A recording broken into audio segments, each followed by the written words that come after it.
আসসালামু আলাইকুম ভিউয়ার্স, আজকে আমি আপনাদের সঙ্গে ব্রেড মালাই রেসিপিটা শেয়ার করব। আর এটা দেখতেও যতটা সুন্দর কিউট, এটা খেতেও কিন্তু ঠিক ততটাই মজা। তাহলে চলুন শুরু করা যাক আজকের রেসিপি। আমি প্রথমে এখানে 5 টুকরো পাউরুটির পিচ নিয়ে নিয়েছি, আর এগুলোকে আমি সাইডের যে ব্রাউন কালার অংশগুলো সবগুলো ফেলে দিয়েছি। এবার আমি এগুলোকে ত্রিভুজ আকারে কেটে নেব। চাইলে আপনারা এরকম বড় সাইজও রাখতে পারেন, তবে আমি আরও কিছুটা ছোট করার জন্য এভাবে করে কেটে নিচ্ছি। আর এই ব্রেড মালাইয়ের জন্য এভাবে করে 2 পিস করেই লাগবে। আর আমি এখানে সবগুলো পাউরুটি কেটে নিয়েছি। এবার চলে যাচ্ছি মালাই তৈরিতে। আর আজকে আমি মালাই একেবারে রান্না ছাড়া যেভাবে শর্টকাট পদ্ধতিতে তৈরি করতে পারবেন সেটাই দেখাচ্ছি। আমি এখানে প্রথমে 3 টেবিল চামচ পরিমাণ গুঁড়ো দুধ নিয়েছি।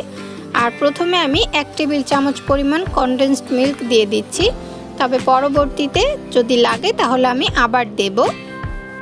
প্রথম পর্যায়ে যদি বেশি দিয়ে দেন তাহলে কিন্তু এটার ঘনত্বটা অতিরিক্ত পাতলা হয়ে যাবে। এজন্য আমি প্রথমে এখানে দেখুন মিশিয়ে নিচ্ছি। তো আমার এখানে মনে হচ্ছিল কিছুটা শক্ত থেকে গেছে, এজন্য আমি আরও 1 টেবিল চামচ পরিমাণ কনডেন্সড মিল্ক দিয়ে দিচ্ছি। এই মালাইটাতে যে কোনো স্যান্ডউইচ ডেজার্ট হিসেবে বা স্যান্ডউইচ মিষ্টির ক্ষেত্রে ব্যবহার করতে পারেন। এটা একদমই শর্টকাট পদ্ধতি। আর দেখুন কতটা ক্রিমি এবং ফ্লাফি হয়ে গেছে। এবার আমি যে ব্রেডগুলো কেটে রেখেছিলাম সেগুলো একটার উপরে এভাবে মালাই দিয়ে দিচ্ছি, আর আরেকটা এভাবে জোড়া লাগিয়ে দিচ্ছি। আর এভাবে করে আমি সবগুলো ব্রেডের মধ্যে মালাই লাগিয়ে নিব। আর এই মালাইটা দিয়ে কিন্তু আপনারা ব্রেড মালাই রোলটা যে তৈরি করে সেটাও তৈরি করে নিতে পারবেন খুব সহজেই। আমার এখানে সবগুলো ব্রেড রেডি হয়ে গেছে। এবার আমরা উপর থেকে যে মালাইটা দেব সেটা তৈরি করতে চলে যাব। এর জন্য আমি এখানে প্রথমে প্যানের মধ্যে প্রায় 1/4 কাপ পরিমাণ চিনি নিয়েছি, আর এর মধ্যে দিয়ে দিচ্ছি সামান্য কিছু পরিমাণ পানি। আর এবার আমরা এটাকে ক্যারামেলাইজড করে নেব।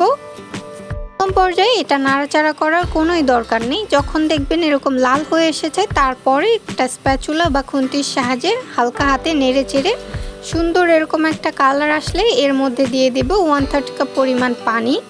পানিটা দিয়ে আমি কিছুটা নেড়ে চেড়ে গুলিয়ে নিচ্ছি। আর এবার আমি এখানে দিয়ে দিচ্ছি প্রায় 2 কাপ পরিমাণ তরল দুধ। আর তার সঙ্গে দিয়ে দিয়েছি একটা এলাচ, তবে এলাচটা অপশনাল, আপনারা আপনাদের পছন্দ অনুযায়ী ভ্যানিলা ফ্লেভার এখানে অ্যাড করে নিতে পারেন। 2 মিনিট জাল করে নেওয়ার পর আমি এখানে 1 টেবিল চামচ পরিমাণ কর্নফ্লাওয়ার গুলে রেখেছিলাম সেটা দিয়ে দিচ্ছি। এই কর্নফ্লাওয়ার দেওয়ার ফলে একটা ক্রিমি একটা ভাব আসবে। 2 কাপ দুধ প্রায় জাল করে আমি 1.5 কাপ করে নেব। আর দেখুন আমি চুলাটা বন্ধ করে দিয়েছি, আর এটা ঠান্ডা হলে কিন্তু আরও কিছুটা ঘন হয়ে যাবে। এবার পালা এই পাউরুটির উপরে মালাইটা দিয়ে দেওয়ার জন্য। আর আপনারা যদি এটা আরও বাড়িয়ে তৈরি করতে চান তাহলে এগুলোর পরিমাণটা ডাবল করে দিলেই হবে। আর আমি এখানে চিনির পরিমাণটা কম রেখেছি, তবে আপনারা আপনাদের স্বাদ মতো কমিয়ে বাড়িয়ে আরও বেশি করে নিতে পারেন।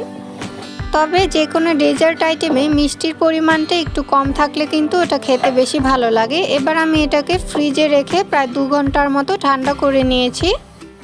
এটা একটু কিছুটা আকর্ষণীয় করার জন্য আমি এখানে অরেঞ্জ ফুড কালারটা উপর থেকে এভাবে গোল করে দিয়ে দিয়েছি। আশা করছি আমার আজকের রেসিপি ভালো লেগেছে। তো আজকের মতো বিদায় নিচ্ছি। আল্লাহ হাফেজ।